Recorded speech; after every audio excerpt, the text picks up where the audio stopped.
Adikku yang cantik, coba lihat Mas Brun, di... kok sepi banget ya? Nyanyi-nyanyi lagi. Keluar orangnya. Ini pada kemana dokter-dokternya? Kok belum pada datang? Nah, iya makanya Uti, aku juga nggak tahu kan udah siang banget. Dokter Lula kemana emangnya? Biasanya tuh dokter Lula tuh datangnya pagian kan sebelum kita. Tadi sih kalau nggak salah ya, dikasih tahu dokter Lula tuh lagi ini seminar para dokter sedunia. Wih, mantep banget dokter Lula. Di mana? Di Ciseeng katanya. Neliti Gunung Kapur. Hah, Berarti kalau dokter Lula nggak ada, paham dong? paham apa?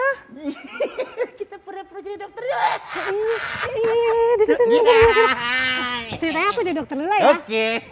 Buka nih. Dokter Alvin nih. Oke. Halo, selamat pagi. Kembali lagi di acara Halo Dokter TVRI bersama saya Dokter Lula dan Saya Dokter Alvin. 1 jam ke depan kita akan membahas masalah kesehatan dan tema kita hari ini adalah tentang asma. Iya. Dan jangan kemana-mana karena apa? Sehat itu asik. Sabar. Ini kok siapa ini? Duduk kali ini. Halo, selamat pagi semuanya. Bawa temen nih. Tadi pada nggak dateng dok, maaf ya. Ada yang cantik bersinar di pagi hari, mau kenalan nggak? Ngomong ini siapa ya? Halo, aku Dokter Yanti. Oh Dokter Yanti. Ini siapa nih yang cantik nih? Aku Uti, resepsionis di sini. Oh, Uti. Iya. Yang ganteng ini? Pakai kacamata dulu dok, boleh nggak dok? Dokter belum melek kali ya? Ganteng kok. Bu Dokter Yanti. Dari Monas maksudnya. Oh dari. Mana Bu Dokter? Siapa yang Dokter Lula? Aku sepupunya Dokter Lula. Oh, sepupunya Dokter Lula. Jangan Tadi Bu jadiin, Dokter. Dok. Jangan Oh, jadiin. tenang, aman. Tadi aku disuruh sama Mas Brun tadi, Gak beneran? apa-apa, Enggak, berbakat kok. Ya udah Bu Dokter Ya. sama Pak Dokter. Silakan Nanti kalau buka butuh apa-apa. Mulai nih. Iya. Kabarnya kita aja ya. Kita balik lagi ke posisi ya. Siap. Terima kasih Silakan. ya, Uti, Iya. Mas Bro. Oke, kita buka dulu. Halo pemirsa TVRI dimanapun Anda berada. Senang sekali saya bisa hadir kembali di sini di Halo Dokter. Nah, hari ini seperti biasa kita akan membahas tema-tema yang menarik, yaitu salah satunya temanya mengenai apa, Dokter Alvin? Apa tuh? Asma, ya? asma dok. Apa tuh? Mengetahui gejala? Mengetahui gejala asma dan tata laksananya nih dok. Baik, dan seperti biasa kita sudah kedatangan narasumber 2 orang pagi hari ini, Dokter Alvin. Jadi narasumber yang pertama nih dok, itu ada Dokter Farabi Elvo, spesialis anak Magister Kesehatan. Dan yang kedua ada Dokter Widya Stuti Retno Anissa, spesialis kedokteran fisik dan rehabilitasi. Baik, satu cowok, satu cewek ya dokternya. Sama nih, Dok. Nah, dan pemirsa di rumah, Anda juga bisa untuk berinteraksi dengan kita di sini. Anda bisa bertanya melalui line telepon kami di mana, Alvin? Di 574-3476 dan yang di luar Jakarta nih dok di 021-574-3478. Baik, jadi sebenarnya bukan hanya telepon yang mereka bisa layangkan ke kita. Pakai Instagram sekarang nih, Nah, Dok. bagi pemirsa di rumah yang pengguna Instagram nih, mereka bisa mention kemana atau kirim pertanyaan Di kemana? bagian sini di @halodoktertvri, ketik pertanyaannya nanti kita bacakan nih dok di segmen ketiga. Baik, dan juga jangan lupa nanti, tapi itu di segmen ketiga loh, Iya. nggak sekarang. Iya, Nah, nggak kita akan sekarang. kembali lagi loh pemirsa, jangan kemana-mana, tetap di Halo Dokter karena sehat itu. Asyik.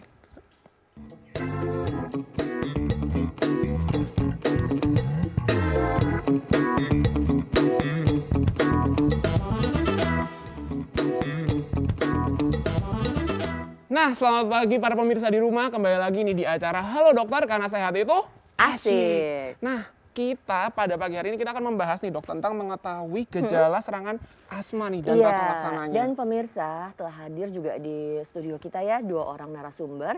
Yang pertama adalah Dokter Farabi Elfaus, spesialis anak, Magister Kesehatan. Dan yang kedua adalah Dokter Widya Stuti Retno Anissa, spesialis KFR. Nah, sebenarnya mana ya dokternya? Harusnya si Bruno sama si Uti udah Tunggu dok, nyiapin kelihatannya nih. ada yang datang nih dok.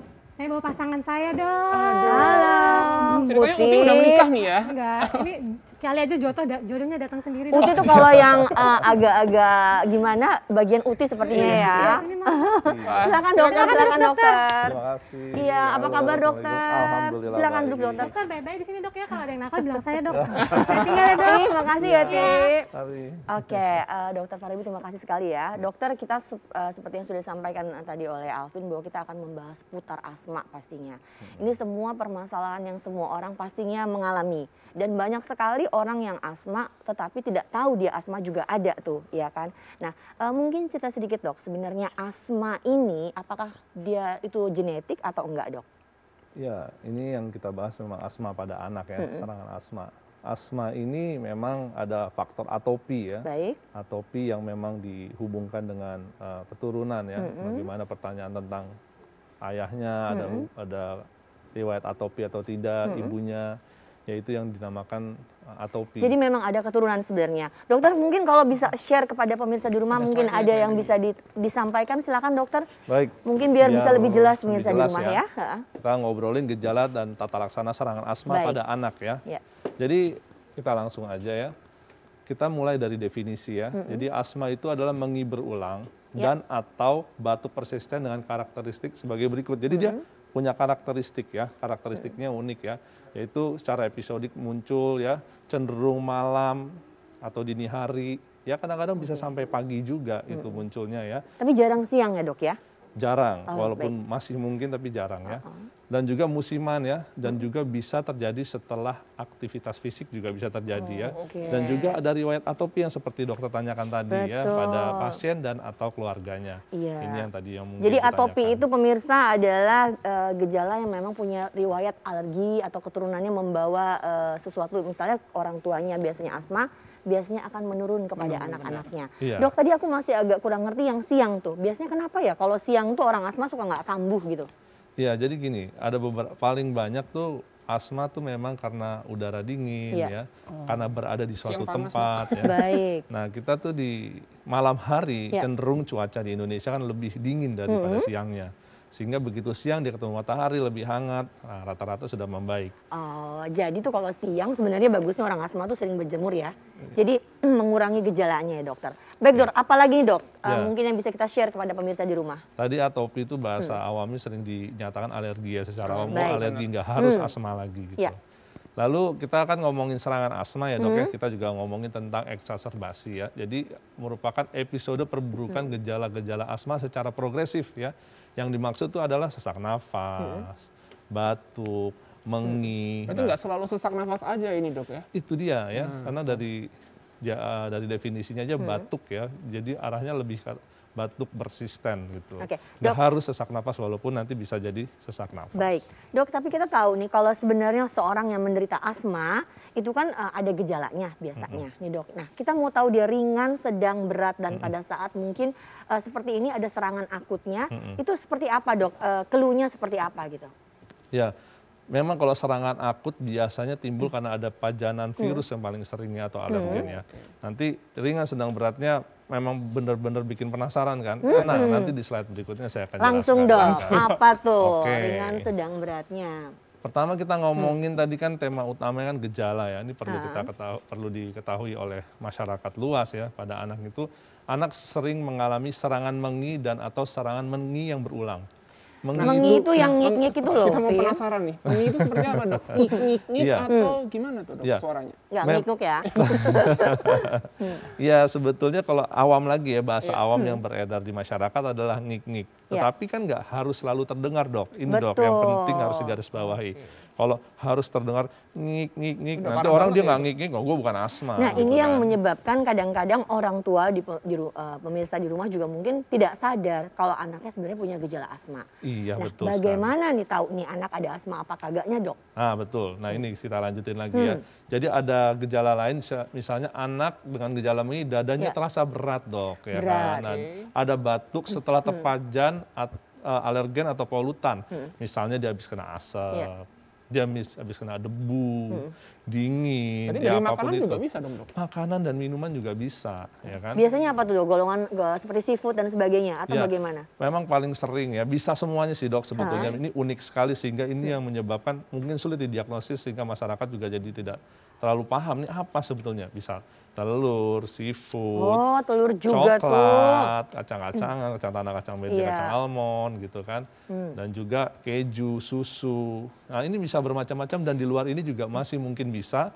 Dan memang yang terbanyak itu. Tapi kalau nggak itu juga jangan langsung memvonis, harus ke dokter mencari tahu nanti. Dok, gitu. Di situ kan yang nomor 4 tuh, jika mengalami pilek, anak membutuhkan waktu lebih dari 10 hari untuk sembuh, itu clue juga untuk mengetahui seseorang itu mungkin kemungkinan dia ada asma. Ya kan dok, membedakannya ini pileknya dengan asma atau pilek memang flu biasa, itu bagaimana nih dok? Ini juga yang perlu dijelaskan kepada masyarakat ya, bahwa ada beberapa masyarakat yang merasa sering sakit, langsung dihubungkan dengan flek biasanya. Flek paru, batuk-batuk dikit, paru. flek. Karena apa? Dia berobat sekali, habis itu nggak sembuh. Dan yang repotnya lagi, masyarakat juga kadang-kadang berobat batuk atau pilek ya. Udah berobat nih nggak sembuh, pindah lagi.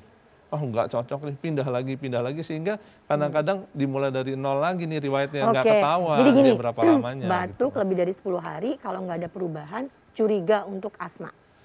Boleh dicurigai untuk asma, boleh curiga walaupun untuk masih asma. ada mungkin yang lain. Gitu. Baik, Dok. Nah, untuk mengetahui seseorang itu, kalau pada anak-anak kan dia nggak bisa bilang, Dok, aduh aku ada terasa berat dada ya pada anak-anak nih, Dok. Nah, bagaimana sih orang tua untuk mengetahui nih, ini pileknya ini mesti harus hati-hati, ini udah lebih dari 10 hari nih. Nah, apa ada yang harus dia bisa tangani di rumah? Karena kan asma kalau nggak ditangani dengan tepat juga berbahaya buat si anak ini, Dok. Iya, betul. Jadi kembali lagi ke definisi awal ya, ciri-ciri khas asma itu. Yaitu tadi biasanya di malam hari cenderungnya, di saat tengah malam, dini hari, sampai pagi, begitu siang tiba-tiba menghilang. Ya, kadang-kadang tanpa obat pun menghilang dia. Nanti begitu menjelang malam muncul lagi gitu. Ini kadang-kadang orang awam mungkin nggak ngeh. Karena mungkin kesibukan orang tua. Tetapi melalui anamnesis atau wawancara secara seksama dengan dokter, itu bisa ditarik tuh garis merahnya. Baik, apalagi nih, Dok? Iya. Jadi tadi ya nggak hanya pilek, kayak anak bisa terganggu dengan batuk pada malam hari. Lagi-lagi malam hari ini harus dicari tahu ya. Terus dia juga anak mengalami batuk atau mengi setelah berolahraga. Ini sometimes terjadi. Ya, jadi pemirsa di rumah ini juga harus sadar nih, kalau misalnya kita lagi olahraga sama keluarga, tiba-tiba anak batuk, mengi, atau mungkin ngalami sesuatu hal ya. Nah, ini sebenarnya orang tua harus tetap curiga, walaupun kadang-kadang mungkin nggak disertai dengan bunyi ya, mengi ya, Dok ya. Cuman kalau batuk habis olahraga, nah itu mesti harus hati-hati nih. Iya, apalagi sesak lagi gitu kan. Jangan flek aja ya, Dok ya. Oke, dokter, gitu. apalagi nih yang bisa kita share kepada pemirsa di rumah nih seputar si asma ini? Ada lagi nih yang unik, setelah diberikan pemberian anti asma, dia langsung segera berubah menjadi lebih baik. Yang biasanya disedot ada itu ya, Dok, respon, ya? bisa disedot, bisa obat. Biasanya kalau yang udah disedot mereka sudah tahu tuh diagnosisnya asma, jadi dia punya controller ya, yang sudah kontrol. Ini gejalanya udah kita jelasin semua nih. Kira-kira nih kalau udah terdiagnosis asma diapain, Dok? Nah, tunggu dulu, Dok. Kita jeda dulu nih para pemirsa. Ya kan? Kita akan kembali lagi pemirsa. Jangan kemana-mana, tetap di Halo Dokter. Karena sehat itu asik.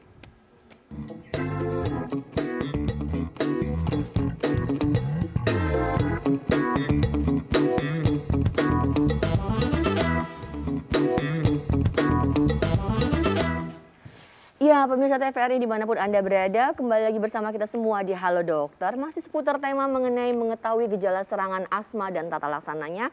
Masih bersama dengan Dokter Farabi di sini dan juga Dokter Alvin di sini. Kita masih membahas mengenai asma. Anda di rumah juga boleh berinteraksi dengan kami nanti di segmen ketiga ya. Tapi boleh catat dulu di nomor telepon kami di 5743476. Atau juga bisa Anda yang berada di luar Jakarta di 0215743478. Dan jangan lupa di Instagram di @halodoktertvri, ketik pertanyaannya nanti kita bacakan nih, Dok.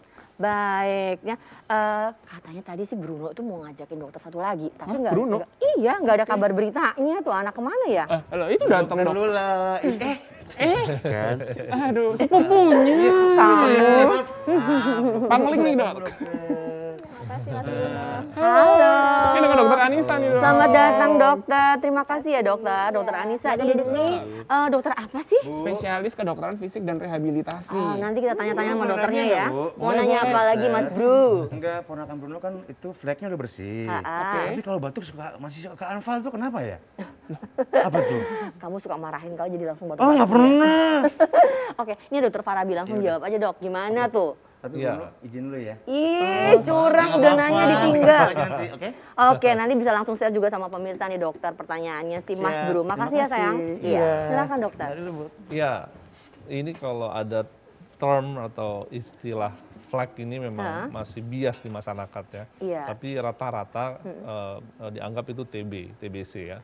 Iya. Ya, kalau TBC itu beda dengan asma. TBC itu kan penyakit infeksi ya yang didapat, yang karena infeksi ya. Kalau misalnya dia tadi kan pertanyaannya udah flek, udah diobati, tapi masih batuk.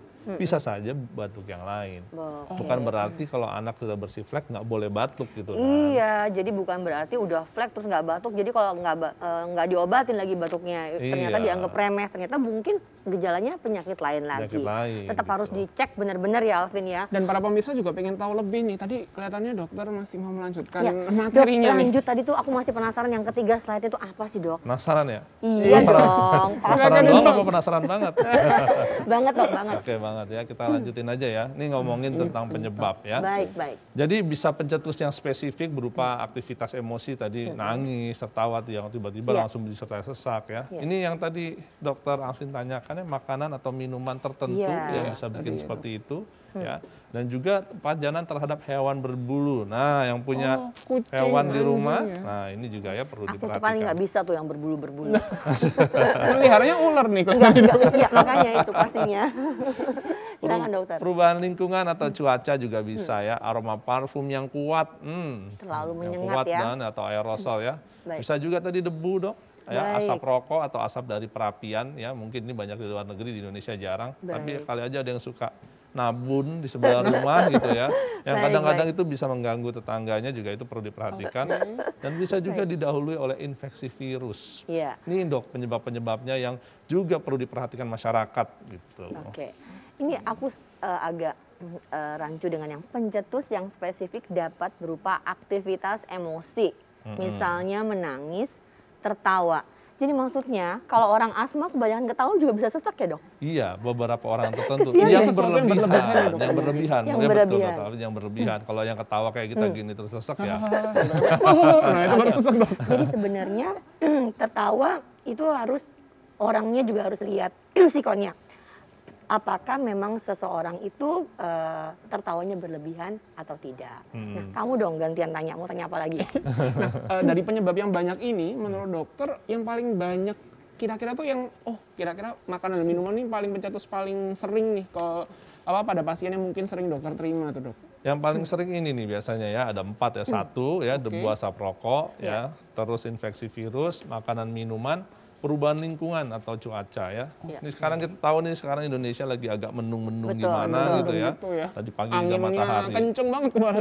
Nah itu ya, jadi ini juga harus waspada ya, tiba-tiba habis itu nggak pernah kenapa-napa, tiba-tiba batuk terus di malam hari, ini kenapa gitu. Udah minum obat, kadang-kadang ibu-ibu ini sekarang kan lagi takut ke rumah sakit, suka beli obat sendiri, loh kok belum beli obat warung, sebenarnya bisa konsultasi juga sebenarnya. Harus membuka konsultasi. Kalau misalnya nih serangan itu datang dan di rumah pada malam hari, kan biasanya pada malam hari. Ini ibu kira-kira mau obatin. Ibu-ibu ini udah mulai bertanya-tanya. Jiwa ibu-ibu kan biasanya mau coba dulu nih. Apakah yang harus kita siapkan ya dokter sebagai emak-emak nih? Bagaimana sih kira-kira apa yang harus kita, obat-obatan apa? Diapain nih anak dulu, baru kalau nggak bisa kita handle di rumah, baru kita bawa ke dokter atau ke rumah sakit. Ya, memang kalau obat-obatan nih kadang-kadang sulit ya. Obat batuk paling biasa, obat batuk biasa. Obat anti asma sangat jarang tersedia di rumah karena belum terdiagnosis sebelumnya. Kembali lagi kita perhatikan penyebab. Karena tadi prinsipnya begitu penyebabnya hilang, harusnya hilang ya kan. Tadi tahu apakah jangan-jangan AC terlalu dingin gitu kan. Awalnya 16 enak, adem pas, begitu jam 2 malam, 16-nya dingin banget gitu kan. Kipasnya terlalu tinggi, kamar kecil AC-nya gede gitu kan, dan lain sebagainya. Terus juga habis makan apa tadi sebelumnya ya, minumnya apa gitu kan. Jangan-jangan juga kamarnya ya, coba pikirin deh udah berapa lama nggak dibersihin kasurnya. Berarti nomor 1 tuh eliminasi kira-kira penyebabnya dulu nih dok. Iya, eliminasi alergennya gitu. Baru tata laksana. Nanti juga pemirsa di rumah tuh sebenarnya Anda mungkin di rumah pasti banyak sekali pertanyaan-pertanyaan yang ingin ditanyakan. Udah ada yang masuk dok di Instagram kita, Dokter TVRI. Masa sih? Tuh.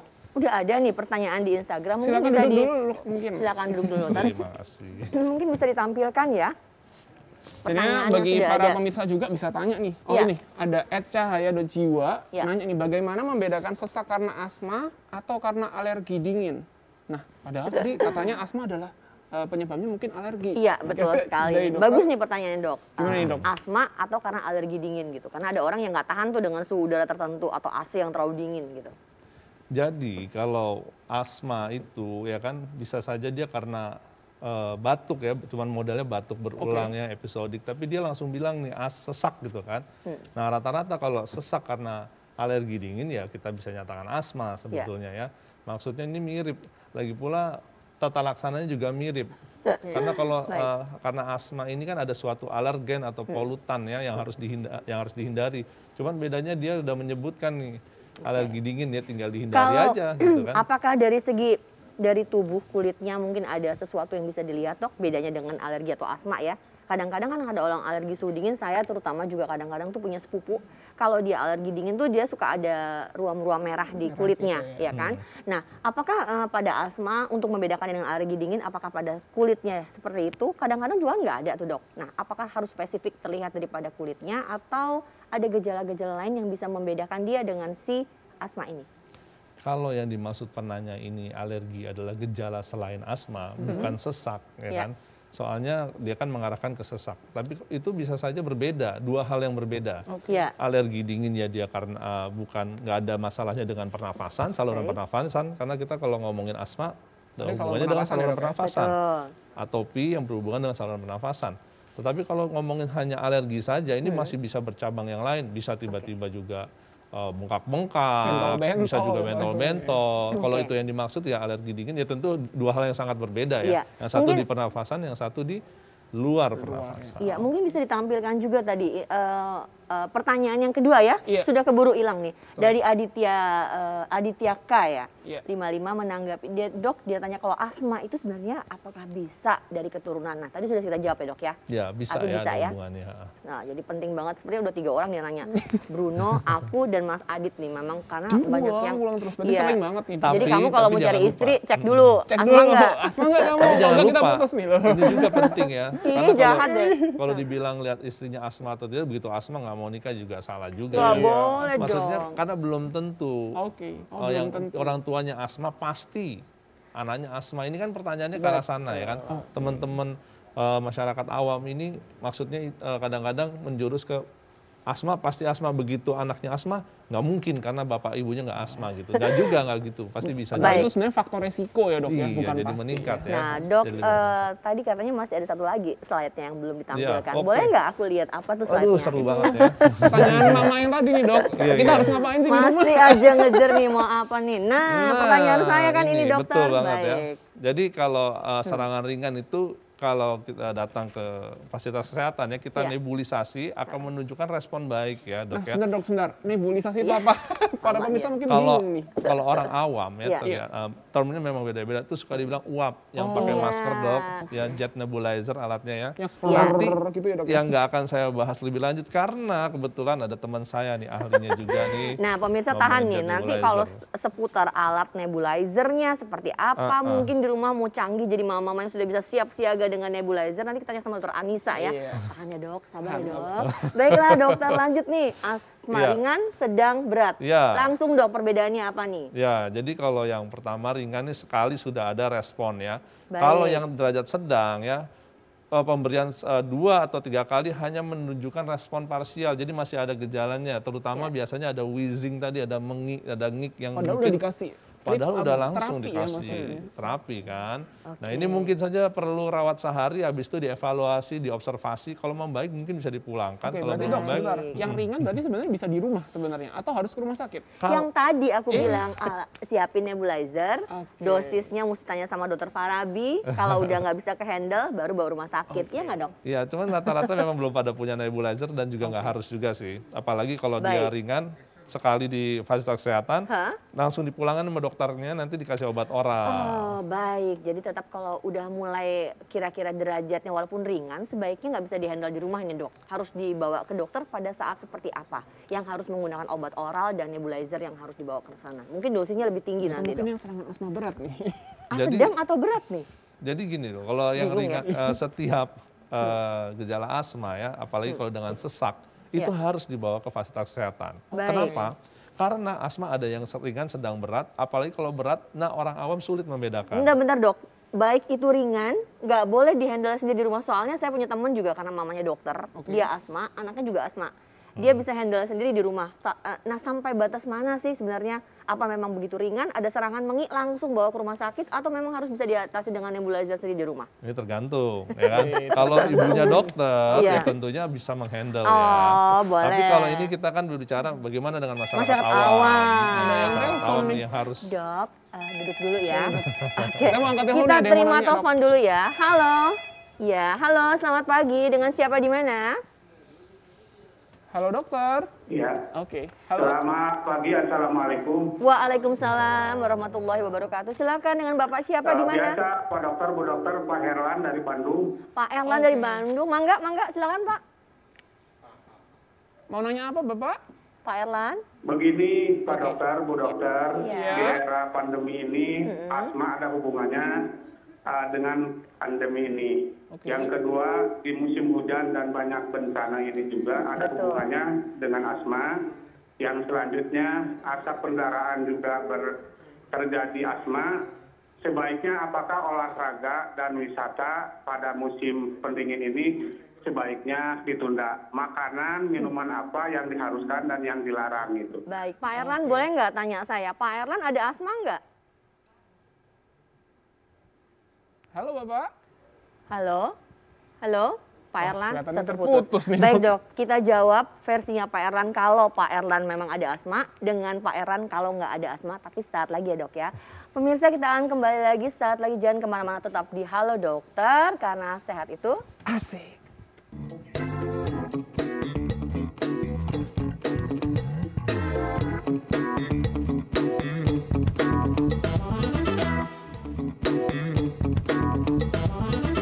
Nah, kembali lagi nih di acara Halo Dokter, karena sehat itu asik. Nah, berhubung tadi ada yang nanya nih dok, dari Pak Erlan dari Bandung. Banyak banget pertanyaan, ada 3. Nah, nomor 1 diborong dulu nih, sama kita Pak bahas Erlan. satu persatu. Kebetulan sudah ada Dokter Farbri dan Dokter Anissa. Yang pertama nih, tadi ada hubungannya nggak sih dok sebenarnya antara penyakit asma pada anak dengan pandemi COVID yang sebenarnya kan gejalanya lumayan mirip-mirip ya sebenarnya dok? Silakan dok.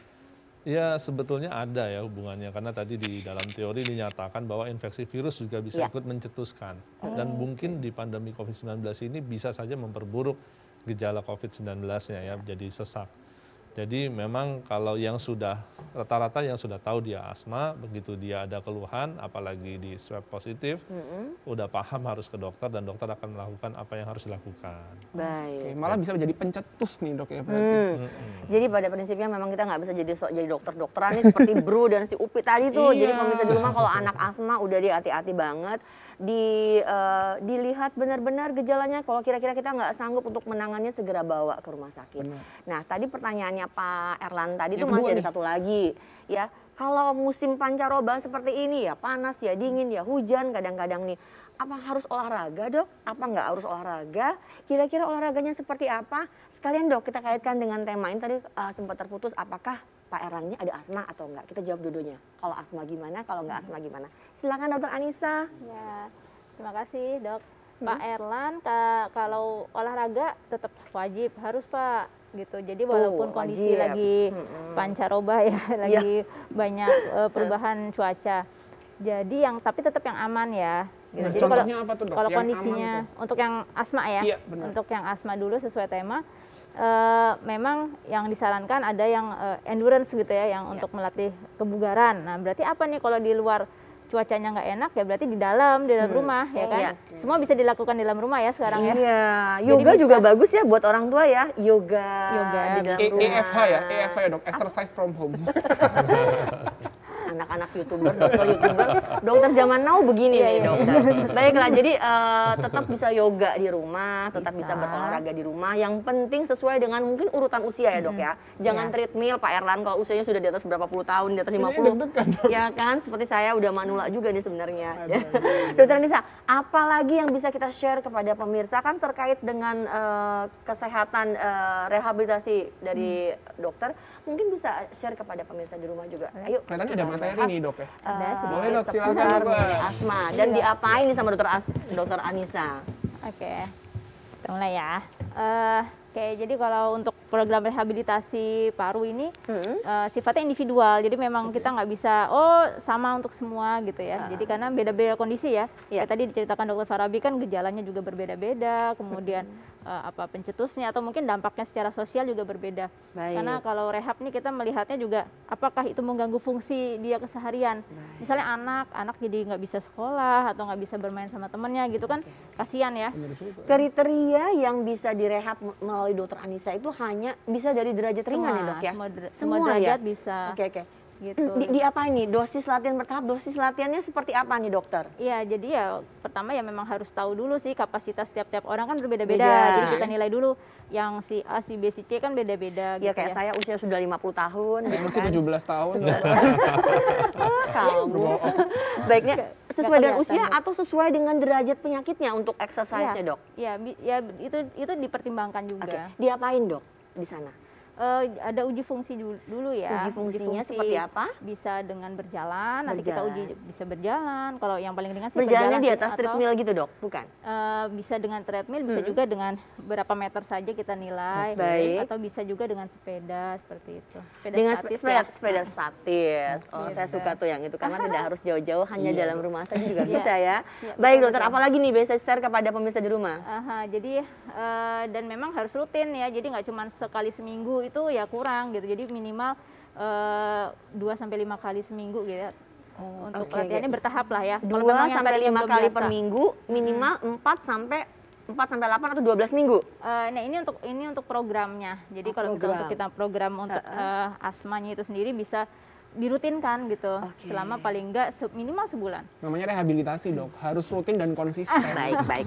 Jadi ini pemirsa di rumah ya, jadi mungkin biar lebih jelas lagi maksudnya Dokter Anissa, jika Anda di rumah nanti dari Dokter Farabi, Bu ini ibu terdiagnosis anaknya asma, diberikan obat-obatan, diberi semua yang sudah terapi sudah diberikan oleh Dokter Farabi. Nah ada rehabilitasinya supaya untuk memperbaiki fungsi parunya si anak tersebut, baru ke Dokter Anissa. Nih dok, kalau anak dari pada usia ada ketentuan usianya nggak? Kan kalau tadi kan derajat ringan sedang berat. Pada usia berapa? Apa pada anak-anak kecil yang ada asma kan agak sulit untuk penanganannya dilakukan terapi rehabilitasi ini ya. Ini tetap bisa diterima atau memang ada kriteria usia tertentu yang bisa dilakukan rehabilitasi ini? Kalau untuk program latihannya ya, betul. Program latihan ya biasanya yang sudah bisa memahami instruksi sih ya. Kalau misalnya belum ya paling kita anak sih sebenarnya nggak ada yang khusus nih harus latihan seperti ini, nggak ada. Cuman dia harus minimal aktif dan orang tuanya harus mengajak dia. Sebentar dok, ada yang telepon lagi nih. Dokter Anissa boleh duduk sebentar ya, kasihan ya sambil berdiri. Terima telepon dulu Vin. Halo dokter. Halo, assalamualaikum. Oke, selamat pagi Bapak. Waalaikumsalam warahmatullahi wabarakatuh. Dengan siapa Bapak? Yang Pak Ujang, Sender. Oke, pertanyaannya apa nih Pak? Masalah paru ya, asma. Ya, silakan Pak Ujang, pertanyaannya. Ya. Jadi saya ini memang mengidap penyakit asma sudah dari umur masih SD sampai sekarang. Jadi yang parahnya 2 tahun ini mulai parah. Saya konsumsi obat itu salbutamol. Iya Pak. Salbutamol. Ya, pakai salbutamol ya Pak Ujang ya. Sudah berapa? Ya, yang ingin tanyakan kepada Dokter Farabi dan Dokter Anissa silakan. Yang saya pertanyakan ini penyakit asma ini memang tidak bisa hilang ya, penyakit memang itu juga. Pertanyaan yang bagus sekali. Baik Pak Ujang, terima kasih atas pertanyaannya, nanti akan dijawab oleh Dokter Farabi pastinya. Silakan dokter. Iya, ini sebetulnya yang perlu saya garis bawahi tadi dari sejak anak-anak ya. Betul, saya jawab di bidang keahlian saya. Ya. Dari SD sampai dewasa. Ya asma ini bisa saja dia menetap dan bisa saja berapa persen menghilang, hilang total gitu ya. Nah banyak orang tua yang bertanya bagaimana caranya bisa hilang total. Ini masih diteliti ya, masih diteliti bagaimana hilang total, rata-rata masih belum diketahui ya hilang begitu saja. Jadi intinya harus hindari alergen dan polutan. Ya. Pencetusnya harus dihindari. Jadi gini loh, jangan sampai sedih banget gara-gara asma. Kita harus ingat bahwa asma ini ada penyebabnya, ada pencetusnya. Saya sering bilang sama orang tua itu, anggap saja jangan dipikir anak ini anak lemah ya. Anggap dia adalah Superman yang hanya lemah gara-gara batu kryptonite. Jadi jangan mikirin batu kryptonite anak lemah banget, tapi dia Superman, hindari saja batunya, dia jadi Superman itu. Kalau di umur 15 tahun udah bisa keluarin laser. Kalau misalnya seperti yang Pak Ujang tanyakan, kan sekarang aduh sampai sekarang nih aku nggak bisa sembuh-sembuh. Bisa sembuh nggak sih dok sebenarnya asma itu katanya? Bisa nggak dok? Jadi kalau memang karena asma, simple, polutannya apa, alergen penyebabnya apa, hindari, nggak muncul dong. Kan gitu. Jangan-jangan ya kan, kalau memang masih setelah dihindari ya kan, masih muncul, jangan-jangan ada penyakit lain. Atau mungkin penghindarannya kurang tepat. Ini perlu konsultasi secara seksama dan rutin. Sehingga Pak Ujang sendiri tahu nih alergennya apa, penyebabnya apa. Bila perlu dilakukan tes untuk mengetahui apa alergen dan polutan. Jadi Pak Ujang, kuncinya satu, hubungi dokter khusus untuk parunya ya. Handle dulu. Kalau memang belum bisa sembuh, jangan lupa cari dokter Anissa. Dokter Anissa itu yang akan merehabilitasi parunya, ya enggak? Oke, ini ada pertanyaan nih di Instagram, mungkin bisa ditampilkan baik dari Ordelia Nurhami. Dok, katanya saat pandemi gini gimana sih membedakan kita tertular atau terpapar COVID dengan sesak nafas biasa atau asma, karena kita trauma takut terpapar. Sama, saya juga sama Bu. Baiklah, ini traumanya supaya bisa dihindarin ini mungkin bagaimana dokter Farabi. Dokter Anissa juga boleh loh sambil share nanti ke kita bagaimana penanganan mungkin di ada sana. kayak langkah-langkah proteksi yang mengurangi si bapak-bapak ini atau mas-mas ini yang trauma. Silakan dokter. Ya, Ya. Baik, sebetulnya kalau memang dia terpapar COVID lalu sesak, kita lihat dulu riwayat sebelumnya. Apalagi kalau dia memang sudah umurnya udah lebih dari 5 tahun ya, tentunya kan sudah ada riwayat asma sebelumnya, sudah didiagnosis asma. Begitu dia kena COVID, dia sesak, bisa saja asmanya tertrigger, ya, tercetus gara-gara infeksi COVID-19. Jadi itu dulu riwayat itu, punya nggak sebelumnya? Kalau nggak punya sebelumnya tiba-tiba sesak, bisa saja dia pneumonia, radang paru-paru karena COVID-19 atau karena infeksi sekunder lainnya. Jadi ini memang perlu penanganan dokter dengan seksama ya, untuk dianalisis. Ini yang mana nih? Termasuk nanti dilakukan pemeriksaan penunjang, pemeriksaan lab, darah, ronsen, selain anamnesis dan pemeriksaan fisik yang seksama tadi, nanti bisa dibedakan. Tetapi yang paling simpel buat orang awam tadi, lihat sebelumnya ada riwayat asma tidak sebelumnya. Nah, gitu. Jadi yang paling utama nih Mas Hami ya, jadi pada prinsipnya yang pertama, punya riwayat asma enggak? Nah, kalau punya riwayat asma, pertama kali harus curiga asma. Tetapi jangan hanya fokus kepada asma juga, tetap harus waspada dengan si COVID-nya. Apalagi pandemi seperti ini, semua gejala, baik batuk pilek, kita tetap harus curiga itu COVID. Nah, mungkin kalau kepada Dokter Anissa yang saya ingin tanyakan, misalnya seperti Pak Ujang tadi, dia dari kecil sampai dewasa sekarang, aduh kasihan, sesekali pasti masih mengalami serangan asmanya. Ini diapain dok? Pernah nggak mengalami atau ada tips and trick menghadapi pasien-pasien yang punya riwayat panjang menderita asma dari kecil sampai besar, ini diapain dan bisa hilang nggak sebenarnya dok? Iya. Mungkin sedikit nambahin yang pertanyaannya sedikit ya. Ya, kalau membedakannya ya biasanya ya pasti di PCR dulu ya. Oh benar. Diperiksa dulu. Iya, udah pasti PCR sekarang tuh. Jadi jangan takut untuk dicolok-colok tuh ya. Kalau periksa PCR pada banyak yang lari-lari, pada takut. Padahal sebenarnya dengan itu kita bisa mendeteksi. Banyak yang beranggapan bahwa antigen saja cukup. Padahal antigen itu nggak cukup ya. Yang paling akurat adalah mungkin melalui PCR. Oke, dapat ilmu satu nih kita. Banyak yang aku udah antigen dok, negatif. Padahal belum tentu PCR-nya positif. Silakan dilanjutkan. Oke, lanjut. Wah, ini ada pertanyaan dari Mbak Eva. Silakan, Vin. Selamat pagi, dari Eva dari Bekasi. Anak saya usia 5 tahun, kalau habis lari-larian itu suka batuk-batuk. Setelah dibawa duduk atau dikasih minum, batuknya hilang. Nah, kira-kira itu gejala asma atau tidak? Nah, tapi kalau mungkin dari Dokter Anissa dulu nih. Kalau misalnya dari habis lari-larian terus sering batuk-batuk, itu sebenarnya dari larinya atau gimana nih dok? Biasanya nih kalau anak-anak duduk, dikasih minum, batuknya hilang. Apa wajar atau enggak? Ya, kalau setelah lari. Dokter Farabi tahan dulu ya. Silakan dokter. Setelah lari, batuk-batuk ya untuk anak umur 5 tahun masih wajar ya. Kadang-kadang apa ya, mungkin kalau lari-lariannya, kecuali lari-lariannya agak panjang dan dia membuat gejala-gejala kayak seperti yang jauh tadi mungkin dokter ya, Farabi sebut, agak rasa kayak terikat dadanya sesak atau tertindih seperti itu ya. Tapi memang anak-anak tuh kadang rancu ya untuk menyebutkan spesifik kata kuncinya tuh kurang bisa diinikan. Jadi memang harus untuk memastikannya bawa ke spesialis anak. Diapain? Kalau udah duduk dikasih minum terus hilang, ini sebenarnya apa nih? Ini perlu kita garis bawahi juga. Lari-larian, duduk, hilang, kasih minum. Kan tadi udah dinyatakan salah satu di teori bahwa meringan, membaik dengan obat anti asma. Ini kan dikasih minum, duduk hilang, jangan-jangan dia kecapean, jangan-jangan dia dari tadi nggak minum, baru bangun nggak minum, langsung ketemu temennya main-main kering tenggorokannya, batuk biasa, dikasih minum duduk hilang ya berarti kan batuk biasa. Baik. Gitu. Apalagi kalau nggak ada riwayat sebelumnya gitu. Oke, jadi nggak bisa dianggap remeh ya. Ini juga masih ada pertanyaan lagi katanya ya. Silakan. Satu lagi. Wah, banyak sekali pertanyaan dari Sani Mawardinov. Dok, apakah salah satu terapi asma adalah membawa anak ke pantai yang kelembapannya rendah? Tadi kan dokter Abi soalnya sempat ngomong ini pasti hujan, Ibu Sani pikir sembari jalan-jalan ya. Lagi di Bali mungkin dokter. Bisa jadi alasan buat papanya, yuk kita ke Bali. Healing. Silakan dokter. Takutnya kita yang dicariin nih gara-gara ini nih. Ya kembali lagi kepada apa penyebab asmanya dia gitu ya. Asma yang menyebabkan dia jadi batuk, berulang, sesak.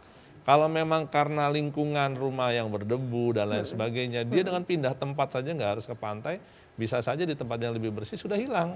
Ini ada juga nih beberapa pasien yang kalau debu ya dok ya. Begitu di rumahnya dia pindah ke rumah mertuanya lagi berlibur karena mengunjungi, sembuh anaknya. Itu juga jadi kata kunci. Dan juga kalau misalnya di tempatnya dia dingin sekali ya, di pantai itu memang ekspos matahari lebih tinggi gitu ya kan, sehingga gejalanya bisa saja mereda apabila penyebabnya adalah ya terlalu dingin tadi ya, yang intensitas mataharinya rendah di tempat dia gitu kan. Ini bisa jadi terapi, tapi tidak semua, tergantung dari jenis apa alergen polutannya gitu. Jadi cari dulu pencetusnya ya Bu, kalau udah tahu dari kelembabannya, mungkin nggak perlu harus ke pantai, tapi mungkin pagi-pagi, aduh ini dokter nih ya solusinya Alvin.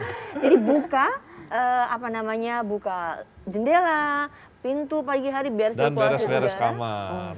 Ya. Secara seksama. Mungkin karena pandemi mamanya suka lupa untuk membersihkan debu dan sebagainya, itu mencetuskan anaknya untuk gejala asma. Jadi pemirsa di rumah harus rajin ya untuk selalu membersihkan rumah di masa pandemi ini. Dan juga kita masih akan membahas lagi seputar asma ini, menarik sekali ya, banyak sekali pertanyaan, masih tetap boleh di 5743476 atau 021 5743478 bagi Anda yang berada di luar wilayah Jakarta. Dan jangan lupa cek di Instagram kita di @halodoktr.tvri, bisa sempatkan untuk bertanya di sana nih dok. Sesaat lagi kami akan kembali, pemirsa jangan kemana-mana, tetap di Halo Dokter karena sehat itu asyik.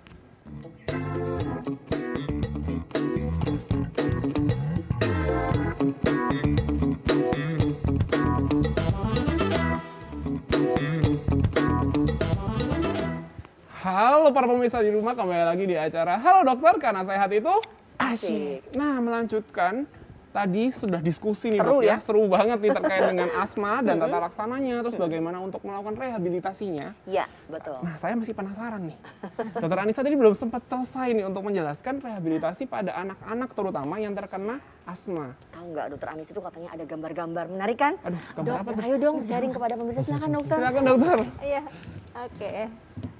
Kita lanjut ya. Iya. Jadi goalsnya untuk apa sih di rehab itu ya? Iya.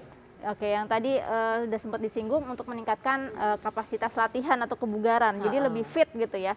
Jadi tadi yang kayak Bapak siapa yang pertanyaan kedua, kasihan banget Bapak kayaknya berat gitu ya. Iya. Jadi memang harus kita tingkatkan untuk kebugarannya. Baik. Kemudian mengontrol gejala asma itu sendiri dan mengurangi kekambuhan gitu.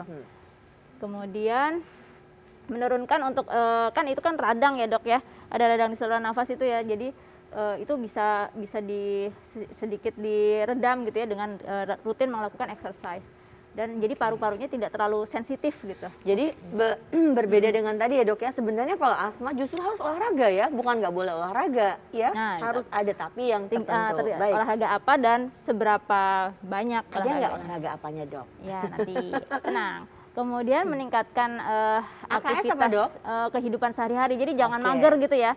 Jadi justru jadi harus kaum rebahan aktif. ya, Dok, yang Aku begini lagi terus. ini lemas-lemesan nonton TV aja, terus nanti malah jadinya berat badan nambah. Nah itu juga berat badan itu salah satu faktor juga kalau misalnya disatukan dengan asma ya. Jangan suka mager pokoknya.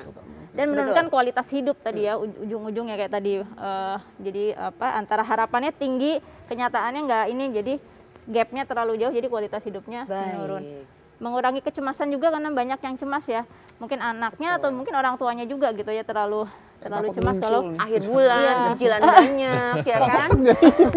Kambuh asma pasti akhirnya. Kambuh lah.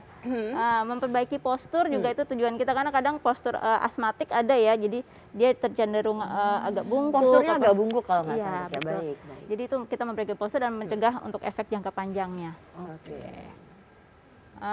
Oke, ini keluhannya ya tadi posturnya, terus mudah lelah, jadi sering tidak masuk sekolah, jadi suka skip main sama teman-teman gitu, dipanggil main, lagi serangan atau lagi capek gitu kan. Takut sesek gitu kan begitu.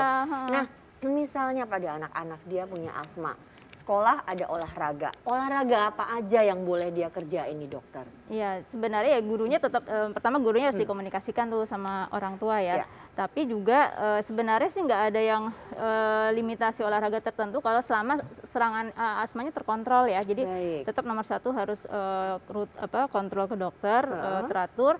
Kemudian kalau misalnya yang aman itu yang tidak secara durasi panjang terus menerus gitu. Tapi kalau misalnya cuman biasa di sekolah senam ya kan, masih boleh ya? Ya itu oke. Terus main misalnya volley gitu. Dan mungkin gurunya juga sudah mulai bisa melihat nih, oh kamu bisanya larinya sekian aja meter gitu kan, jangan disamain dengan yang lain-lain yang nggak ada asma. Kalau nggak itu bisa kacau. Dok, aku tertarik dengan masalah pada postur, Dok. Kan tadi memang kalau orang yang asma cenderung membungkuk, diapain Dok di rehabilitasi? Oke, nanti next slide. Oke. Sabar. Ya ini udah sama kayak tadi ya. Tumbuh kembang juga mungkin harus kita perhatikan juga ya, Dok ya. Oke, dalam hal apanya nih tumbuh kembangnya? Ini orang tuanya concern dengan asmanya, jadi malah nggak memperhatikan tumbuh kembang anaknya. Jadi maksudnya kita tetap harus kita tetap gizinya, pertambahan tingginya dan sebagainya. Betul. Baik dokter. Oke, ya pertama jelas edukasi untuk pola hidup aktif tadi. Minimal aktif tuh disebut aktif gimana sih, paling nggak 10 menit ya, jadi nggak aku aktif kok cuma ngambil balik lagi 10 menit cuma 10 menit harus bergerak, tetap diduduk tapi tangannya aja gitu nggak bergerak, itu nggak aktif yang bagaimana harus bergerak badannya jadi semua itu ada manfaatnya untuk ke jantung, paru-paru, paling nggak minimal 10 menit. Kemudian manajemen berat badan ya, jadi ya jangan terlalu overweight atau obesitas, apalagi tadi menghindari pencetus, perokok nih anak-anak kebanyakan perokok pasif ya, Dok ya. Iya, itulah. Sering tuh masih didapati bapaknya masih merokok, anaknya udah gini. Pemirsa di rumah yang papa-papanya ngerokok nih mungkin harus bisa lebih fleksibel untuk cari tempat yang strategis, mungkin di luar rumah, jangan di dalam rumah, apalagi kalau ada anaknya ada asma ya. Dok, diapain lagi nih, Dok? Lebih harus berhenti merokok. Oh benar. Harus berhenti merokok pasti susah ya. Bisa menempel pada badannya orang tua kan, baunya bisa ya, mengganggu anak. Nggak hanya asapnya saja, tapi kadang-kadang menempel. Dan itu bisa jadi faktor pencetus juga. Bisa jadi faktor pencetus juga. Karena mungkin dia tipikalnya asmanya tercetus yang tadi karena asap ya. Iya. Aduh, silakan dokter, ada lagi. Sip. Kemudian yang kedua latihan endurance, tadi udah kita bahas kilas. Nah, ada yang disebut exercise induced bronchoconstriction. Jadi kalau dia latihan, nah tadi yang pertanyaan yang tadi lari batuk-batuk, minum tapi hilang gitu kan. Betul. Itu sih kalau minum hilang berarti kemungkinan bukan ya, kemungkinan. Tapi kalau yang ini memang gejalanya lebih berat gitu. Jadi kalau habis exercise dia batuk, biasanya ada batuk, ada bersin gitu ya. Terus jadi biasanya udah nggak sanggup exercise lagi. Nah itu ada untuk mencegahnya gitu. Jadi harus kita biasanya dokter misalnya dari dokter anak udah kasih inhaler atau apa untuk anak yang usia lebih besar, itu bisa dipakai dulu sebelum dia mau exercise. Dok, aku lihat di bawah tuh uji kapasitas fungsional paru. Itu seperti apa sih, Dok, ujinya? Ya tadi tergantung usia sih, kalau misalnya kalau ada anak-anak kan nggak bisa, misalnya kalau exercise, kita bisa cek 10 menit sekali, bla bla. Tapi kalau pada anak-anak apa harus dengan menggunakan stetoskop dulu atau mungkin saturasinya atau mungkin melalui oximetri ya atau yang tiup-tiup itu ya. Bagaimana spirometri ya. Tapi kalau intinya kalau anaknya udah bisa patuh ini sih instruksi sih itu bisa banyak opsi yang bisa kita lakukan. Tapi kalau memang masih terlalu kecil kita masih paling melihat gejalanya ya. Misalnya kalau anaknya lari gimana gitu. Baik, apalagi nih dok? Kemudian latihan pernafasan, ya ini udah sering ya. Jadi memang untuk menurunkan gejalanya juga saat lagi kambuh atau saat lagi ini agar otot-ototnya itu lebih terlatih lagi. Jadi paru-parunya lebih bagus mengembangnya. Oke, latihan peregangan. Tadi stretching yang postur tadi, dok. Jadi mulai dari leher sampai ke bawah. Kemudian latihan penguatan juga ini ada manfaatnya juga untuk otot-ototnya. Dan terakhir relaksasi ya. Tadi yang cemas-cemas dan kualitas hidupnya ini bisa kita ini. Kadang ada konseling juga kalau misalnya itu dibutuhkan. Baik. Silakan kembali dokter. Nah, juga buat pemirsa di rumah sebelum tutup nih, kita mungkin dokter sama dokter Anissa dan dokter Farabi bisa saling memberikan sedikit tips atau konklusi seperti apa kesimpulan dari semua yang kita bahas hari ini. Silakan dokter Farabi dulu deh. Ya, jadi jangan sampai para orang tua yang di rumah berpikir bahwa anak asma itu ya anak yang lemah. Ini tidak boleh. Bahwa anak asma itu apabila dihindari faktor pencetusnya, dia tidak ada masalah. Dia bisa bermacam-macam melakukan sesuatu. Dengan cara apa? Konsultasi kepada dokter, ya, dapat obat, dan apabila terhindar dari pencetusnya, insya Allah baik-baik saja. Jadi jangan sampai menganggap, oh asma lemah, nggak bisa olahraga dan lain sebagainya, jangan. Padahal bisa jadi Superman ya dok? Bisa, ternyata dia Superman gitu kan, jangan sampai berpikir yang kecilnya gitu kan. Terus jangan juga berpikir bahwa kalau batuk, flek gitu kan. Berpikirnya flek, berpikirnya infeksi, ya padahal dengan menghindari faktor pencetus ternyata dia asma, menghindari faktor pencetus beres gitu kan. Nah ini yang jangan sampai berpikir demikian. Itu dua hal yang paling penting yang menjadi stigma di masyarakat. Baik dokter Farabi, terima kasih. Dokter Anissa, secara singkat. Jadi stay aktif gitu ya. Seneng nih, jangan mager kata dokter Farabi. Olahraga rata-rata sih bisa melakukan kok ya, kecuali tadi misalnya maraton gitu ya berat. Tapi kalau dengan dilatih pelan-pelan, kita challenge tapi sedikit-sedikit gitu ya. Itu insya Allah bisa juga kembali ke sama seperti yang lainnya malah gitu ya. Gitu. Atau mungkin bisa juga lebih kalau misalnya teman-temannya memang berlatih. Baik, ya terkontrol. Yang penting asmanya terkontrol dan tadi kalau misalnya mau exercise bisa sedia obat dulu seperti itu kalau. Baik, seru ya. By the way, tadi kan kita sudah ngobrol sama dokter. Jam-jam segini tuh aku suruh harusnya si Bruno sama si Mbak Uti itu nganterin loh. Nganterin apa ini? Makanya kan dokter-dokternya harus diantar keluar pulang loh. Mas Bruno. Anak-anak pada kemana sih? Nggak bisa. Mas Bruno jangan di situ, Mang. Saya kira sudah di kebun waru. Tanya dong. Kenapa lagi berdua nih? Pengen nanya dok. Apa sih? Aku kalau mau konsultasi ke tempat dokter. Kamu mah dokter Farabi aja dari tadi. Boleh deh. Apa boleh nggak dok? Di mana konsultasi prakteknya di mana dok? Kalau misalnya saya mau konsultasi datang. Di Rumah Sakit Bunda Margonda di Depok. Ya, warga Depok nih dokternya ada 2 nih. Dokter Anissa juga sama di Rumah Sakit ya, Bunda. Sama. Depok nggak jauh dok dari rumah saya. Jauh. Nggak jauh deket. Sering-sering mampir lah. Iya, sering tiap hari nanti saya ke sana dok. Berarti ke rumah sakit dong, mau ke rumah sakit. Ketemu dokter aja mas. Sering-sering mampir ke rumah sakit. Lah bener juga sih. Enggak, maksudnya ketemu dokter gitu loh. Jangan lupa bawa anaknya ya Uti. Anaknya siapa ya? Dokter Alvin, kamu sepertinya dia ada sesuatu yang ingin. Iya katanya, biasanya ada pantunnya nih dok. Dia suka berpantun ya? Aku? Ya ada nih. Uti mau pantun? Mau dong dok. Sejak kapan ya Uti suka pantun baik-baik? Silakan Uti. Pergi ke Bandung ke rumahnya si Risma. Perginya bersama si Susi. Cakep. Untuk pemirsa yang punya asma, segera datang untuk konsultasi. Mantap juga. Uti mantap. Thank you. Bruno juga punya. Oh iya, nggak mau kalah dia. Baiklah, apa nih Bruno? Pergi ke pasar beli buah sirsak, jangan lupa beli mangga. Cakep. Apabila kalian sering terkena sesak, coba cek di dompet. Ada duitnya apa enggak? Aduh. Terima kasih ya Uti. Bruno seru banget loh anak 2 ini ada nih dokter Farabi. Terima kasih sekali Dr. Anissa, terima kasih sekali. Semoga pemirsa di rumah apa yang kita perbincangkan hari ini dapat bermanfaat bagi Anda, bagi kita semua di sini, dan bagi Anda semua di rumah. Jangan lupa selalu tonton Halo Dokter dari Senin hingga Jumat pukul 9.30 hingga pukul 10.30 di stasiun kesayangan kita TVRI. Dan jangan lupa follow Instagram kita juga nih di @halodokter_tvri dan di YouTube-nya TVRI Nasional. Dan kita sudah di penghujung acara nih. Iya. Terus jangan lupa kita akan ketemu besok ya. Stay healthy, stay safe, dan sampai jumpa di acara Halo Dokter, karena sehat itu asik.